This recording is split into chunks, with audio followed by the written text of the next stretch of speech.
Hey, Dr. Shakib here from Irvine Spinal Wellness Center, your Irvine Wellness Clinic. I am here with my wonderful girl here, and I just thought this would be a great opportunity to show something.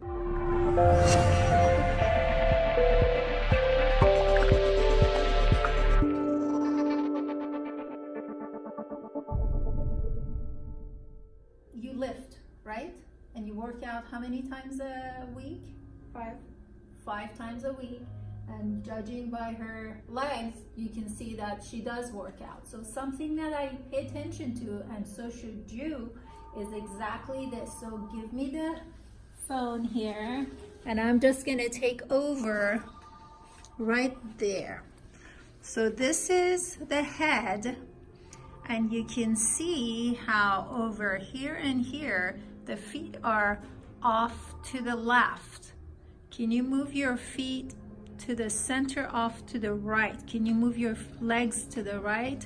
So now that's centralized, so you can see the nose right here being in the middle of the 2 feet. So now when I did this, can you go off a little bit more to the right, just a tiny bit? Very good. The comment you made was, feels weird, right? Yeah. So does it feel like you're crooked? Yeah. Crooked in what way? It feels like this hip is super high up. Okay. Like I'm like leaning. Yes. Which in reality is not the case. So now I'm going to go a little bit closer, and I'm using this as an experiment.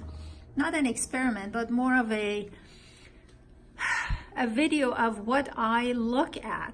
I'm looking at the configuration of the feet. Desiree, can you take over right there? And I'm just gonna go over here, and I want to point something out. Can you make it closer? Can you go to 2x?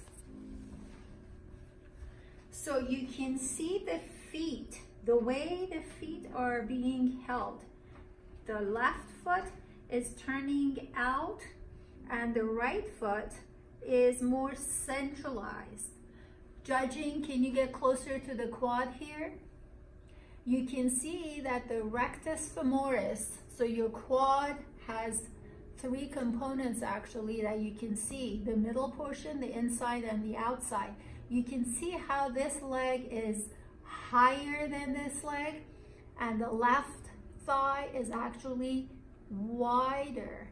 So in this individual, I suspect that every time she's lifting, the quad, the middle portion of this leg, is doing correctly, and this one doesn't have the strength, and it shifts the lifting onto the lateral, the outside portion of the thigh. That explains why the foot, the whole lower extremity, is turned outward, so to speak.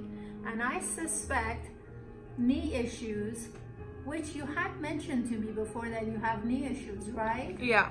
Do you feel it on the left or the right? It depends what I'm doing. If I'm lifting, it's this one. If I'm doing cardio, it's my right. Okay. Or my left. So that makes sense, because this leg is picking up the load. And is doing it correctly, and is picking up what the left side is not able to do. So it's just overworking.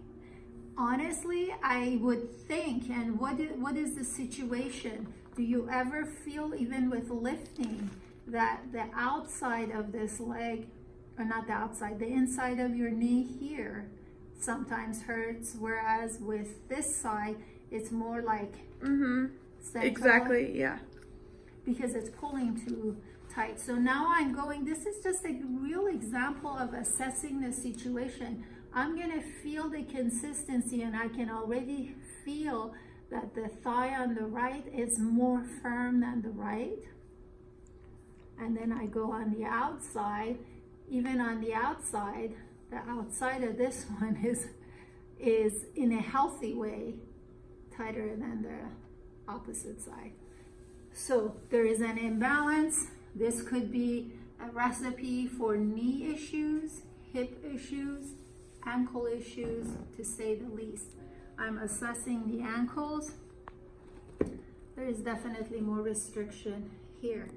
So bottom line, in this video, you get to see how visual assessment is a key. And for someone who does lifting or any type of exercise, when you put miles on your car, this body, you got to be aware of any discrepancies from right to left. It's very, very important to pay attention. This is what prevention is all about. Anyway, this was just an example of visual assessment that has to take place before every adjustment and every treatment of the practice. Thanks for watching. Make sure you subscribe to the YouTube channel. Any questions you have, use one of the contact forms in the description box to shoot your question. Take care.